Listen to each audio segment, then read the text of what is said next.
Bienvenidos una vez más a este espacio de videoentrevistas.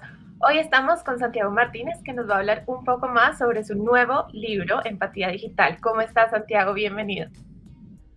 Muchas gracias, María Fernanda. Estoy muy bien. Muchas gracias por la invitación también.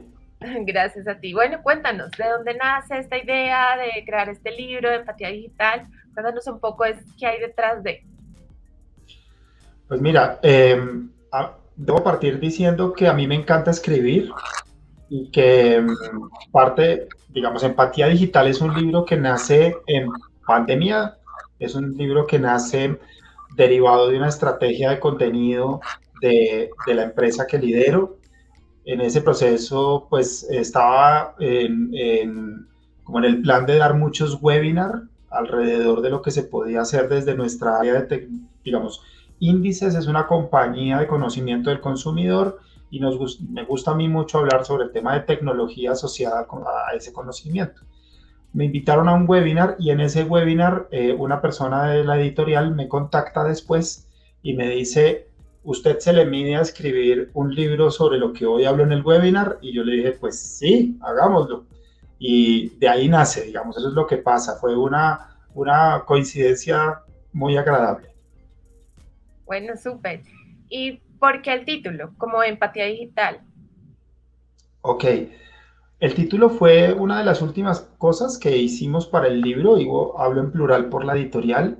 Eh, yo escribí un libro de inteligencia artificial aplicada al marketing, en donde quería exaltar que siempre hay que tener al cliente, que siempre hay que tener al consumidor en el centro de la ecuación, hay que partir de sus necesidades y sus problemas. Cuando ya estaba el texto listo, me contacta el editor y me dice hay que ponerle un nombre un poco más corto, eso que tenemos ahí puede ser el subtítulo. Y empezamos a botar corriente sobre qué tenía sentido o cómo tenía sentido acompañar ese subtítulo. Yo hace más o menos unos 6 u 8 meses empecé a entender la empatía digital como un proceso de llevar de la mejor manera nuestra presencialidad digital. De hecho, esto, por ejemplo, que estamos haciendo hoy, donde yo puedo realmente verte, ver las reacciones que tienes cuando hablo, eh, no sé, y cuando estoy con la gente de mi empresa, los comités, por ejemplo, poder ver si la gente está entendiendo lo que estamos hablando. Entonces yo empecé a hablar un poco de empatía digital alrededor de eso, ¿no? Como de volver un poco más empática la distancia. Pero después me di cuenta que si uno hablaba de empatía digital, estaba hablando de dos términos que aparentemente no tenían como mucho en común. La empatía es absolutamente humana y lo digital aparentemente está muy lejos de la empatía.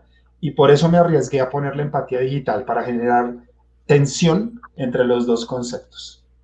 Eso te iba a preguntar, ¿cuál es la diferencia entre esa empatía en general que todos conocemos y no en este idioma, pues ya de marketing y demás, que es esa empatía digital de la que estamos hablando? Sí, yo creo que fundamentalmente la empatía es podría decir, una capacidad plenamente humana y entre humanos pues ejercemos la empatía o la no empatía también en muchos términos. Pero, pero aquí la diferencia, o creo que más que diferencia, el aporte es cómo traslado yo mis capacidades de ser empático como empresa a mi consumidor. Por ejemplo, poniendo canales de servicio que no estén pensados desde mí como empresa, que a mí se me ocurrió en mi pleno conocimiento y en mis facultades hacer algo para mi cliente, sino que realmente sea algo consensuado, conversado y que el cliente realmente diga, mire, la mejor forma de que usted elimine esta fricción es a través de tal cosa. Yo me imagino que, no sé, el proceso de evolución de productos debería ser así de fácil y que uno como empresa alrededor de esos aportes del cliente construya sus cosas, construya sus aplicaciones, construya sus chats de servicio, ahí es donde veo empatía, ¿no? En escuchar y actuar en consecuencia. Perfecto. ¿Cuál crees que sea ese momento en el que la empresa decida cambiarse y tomar ese rumbo de digital totalmente, de transformación digital en la empresa? Ya, desde hoy es tarde. porque todas las empresas estamos yendo hacia el tema digital y hay que hacerlo con empatía, es decir, no hay que hacerlo por cumplir un compromiso de, es que tengo que transformarme digitalmente, tengo que ser digital al finalizar el próximo año o este año. Sí, puede ser, pero ese camino hay que hacerlo de la mano del cliente. Entonces, si tú me preguntas el cuándo, es ya y empezar incluso a corregir cosas que ya se hicieron sin esa empatía de por medio. Súper. ¿Y qué conceptos tienes tú en el libro que nos ayude a llegar, digamos, a ese proceso o a ese camino? Cuéntanos un poquito más del libro. Súper, mira, en la primera parte yo hablo fundamentalmente del tema cliente y del tema equipo, es decir, de personas. Y hablo fundamentalmente de que todos estos procesos de transformación digital y de incorporación de tecnología deben partir del cliente y de las capacidades del equipo. Eh, Me centro también en la parte del equipo unos segundos ahora para contarte que muchas veces lo que ha pasado es que las empresas adquieren tecnología, pero sus equipos no tienen las habilidades para sacarles provecho. Entonces también estamos como en esa primera parte hablando de gente, tanto cliente interno como cliente externo, por ponerlo en términos muy generales. Viene una segunda parte en donde hablo de tecnología, de cosas como hardware y software, pero hablo también de inteligencia artificial. Trato de desmitificar un poco la complejidad de la inteligencia artificial. Eh, por supuesto que la inteligencia artificial es algo que tiene o que necesita ciertas habilidades, pero no todo necesita de grandes habilidades. Cuando el mundo empezó a hablar de inteligencia artificial, cuando el mundo retomó el tema de los algoritmos, inmediatamente empezaron a hablar de científicos de datos y de físicos puros y de matemáticos puros, de gente que escribía código, y de alguna manera nos pusieron demasiadas barreras enfrente como diciendo, esto no es para usted, o sea, si usted no es físico puro, ni se meta aquí. Y no es necesariamente cierto. Entonces, en los capítulos del medio, digamos, del libro, hablo un poco de cómo uno se puede apoyar en herramientas que existen, en aplicaciones que existen, en APIs que existen y en un entorno que se llaman consolas, que es donde yo puedo entrar a crear aplicaciones sin ser programador, arrastrando algunas habilidades de inteligencia artificial que están prediseñadas para poder solucionar un problema de cliente. Y por eso me paso a la tercera parte, en donde hablo de los 7 pasos para incorporar la inteligencia artificial a los procesos de marketing. Y hay unos casos también como aplicados, en donde hay ejemplos tan sencillos como el de una veterinaria. O sea, ¿cómo hago yo sí, teniendo una mascota para empezar mi relación con una veterinaria sobre el supuesto de que el cliente me está diciendo que no le gusta llenar datos personales? Entonces una pequeña construcción de cómo podría ser algo yo muy simple para que desde la voz se transfiera texto y esos textos se transfieran a un formulario y el cliente no tenga que llenar formularios y poder empezar una relación comercial. Entonces, trato de simplificarlo mucho para que la gente vea que no obstante hay complejidades, no necesariamente está detrás pues de ciertos muros de concreto, sino que hay cosas muy ejecutables. También te iba a preguntar sobre ese tema de la relación con el cliente. ¿Por qué crees que es tan difícil llegar como a ese punto de ¿sabes? Como de fidelización en la empresa y llegar a ese acuerdo o a ese balance? ¿Tú crees que con pues con tu guía de la empatía digital podemos llegar de pronto a ese punto?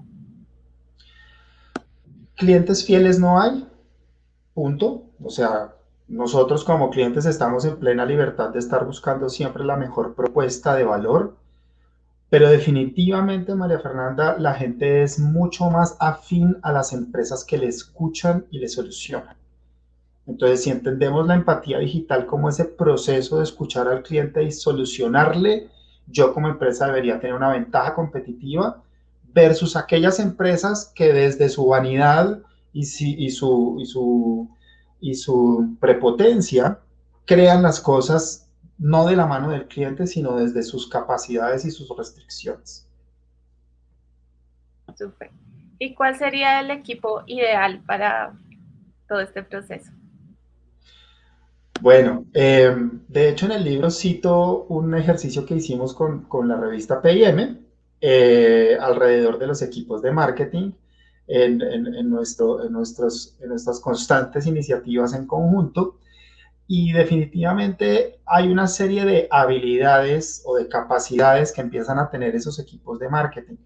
Y hay un cambio. Es decir, muchos de los directivos de marketing hoy empezaron, nacieron y se consolidaron en un mundo donde tenían que trabajar en conjunto con gente de comunicación, de publicidad, con gente de muchas otras disciplinas, pero cuando esto empieza a meterse en marketing y empiezan a meterse ahí sí los científicos de datos, los desarrolladores, ciencias humanas que son fundamentales para el tema de empatía digital, psicología, sociología, pues sí hay una transformación de un equipo. No podría decirte si hay un equipo ideal, pero sí hay una serie de capacidades que hay que empezar a tener. Y en el libro lo que planteo es que hay dos caminos, tenerlos in-house o tenerlos por fuera como un servicio de marketing, cada uno con sus pros y sus contras, pero donde la lección última es la necesidad de generar flexibilidad alrededor de esos equipos de trabajo y alrededor de cómo nos relacionamos con esas nuevas habilidades en esas nuevas personas. También ligado al tema, ¿tú crees que en algún punto la tecnología o este mundo digital puede llegar a reemplazarnos como humanos o crees que realmente hay un punto de equilibrio para lo digital, lo humano y tener ese equipo que estamos hablando? Bueno, voy a empezar con dos cosas que me gusta siempre decir. No sé, eh, en algunos sitios todavía existen y son bastante chistosos, pero en algún momento era súper común encontrar un ascensorista, ¿cierto? Entonces uno entraba y había un señor o una señora que oprimía los botones, le preguntaba a uno, porque de alguna manera era una máquina súper compleja, la gente no sabía cómo manejarla, entonces las empresas y los edificios tenían ascensoristas y hubo un momento en donde el ascensor fue lo suficientemente automático, pero sobre todo nosotros aprendimos a usarlo. Entonces el ascensorista seguramente está haciendo un trabajo mucho más honroso, ¿no? Porque eso de sentarse a uno con una cobijita en las piernas y a leer un diccionario Larousse mientras sube y baja con gente no tiene sentido, Claro. ¿de acuerdo? Entonces, ¿por qué utilizo esa analogía? Porque de alguna manera van a haber algunos oficios y algunas, no diría profesiones, pero sí algunas actividades que la inteligencia artificial y la tecnología van a reemplazar porque no nos merecen como humanos. O sea, algo tan repetitivo, tan absurdamente aburrido como ser ascensorista, eso no lo tiene por qué hacer un humano. Nosotros como humanos tenemos unas capacidades superiores, entonces llévenme a hacer algo que realmente me rete. Y por otro lado, pues cajeros automáticos. Entonces hay cajeros automáticos desde los años 80, pero también siguen habiendo cajeros humanos. ¿Y por qué hay cajeros humanos? Por temas de seguridad, por ejemplo, ciertos montos no te los entrega un cajero automático, no te los recibe un cajero automático, cierto nivel de decisión en las transacciones las toma un humano, y creo que ahí hay un ejemplo muy claro de que de alguna manera existe la forma y existe la historia para entender que puede haber un balance. Lo que sí, y bien importante que la audiencia lo tenga claro, es si su actividad es exageradamente repetitiva, muy probablemente una máquina lo hace mejor. Si su actividad realmente le reta como ser humano, le reta su intelecto, le reta la forma de pensar y usted puede moverse hacia allá, hágalo rápidamente. Eso es fundamental. No, te entiendo perfectamente. ¿Y a quién está dirigido este libro que no solo sea a los marqueteros y a todos los que estamos como en este mundo del marketing, de la publicidad, de la comunicación? ¿A quién más puede estar dirigido este libro? Mira, yo escribí un libro empresarial. Yo escribí un libro que tanto un emprendedor como una persona que lidera un área pueda tomar y decir, aquí hay un camino que puede ser interesante entender. Es un libro de empresarios para empresarios. Yo soy empresario y de alguna manera me gusta acercar conocimiento, pero también muy digamos, orientado a nuestro entorno, ¿no? No el ejemplo de Tesla, no el ejemplo de Coca-Cola, no el ejemplo por allá de esas empresas que nosotros difícilmente accedemos a sus recursos, a sus capacidades, sino hacerlo muy local, muy nuestro, muy latinoamericano, donde desde un negocio pequeño como una veterinaria pueda verse reflejado en esa nueva forma de hacer negocios. También es un libro que podría orientar procesos académicos, pero fundamentalmente es un libro empresarial. Súper. ¿Y tienes ahorita otro proyecto en mente? De pronto, después ya de este libro, ¿quieres sacar algunos otros, otros temas? ¿Nos puedes contar un Sí. adelanto? Bueno, tanto como adelanto no te doy porque no hay. ¿Qué les puedo anticipar? Que me encanta escribir. Y en la medida en que yo vaya encontrando formas de evolucionar este tema, yo creo que evolucionar el tema digital y tecnológico es el camino. eh, Hacer otras ediciones de este mismo libro en primera instancia. Ahorita pues impulsar este nuevo libro, pero me encanta escribir, así que seguramente o sobre estos mismos temas o temas relacionados empezaré a escribir cuando el tiempo lo permita, pero me encanta, así que de alguna manera sabrán de mí después también por estos medios. Ay, bueno, muchísimas gracias, Santiago, por acompañarnos y por darnos como esa introducción a tu nuevo lanzamiento. Muchísimas gracias a ti y a todo el equipo de PIM por la invitación, que estés bien. Gracias.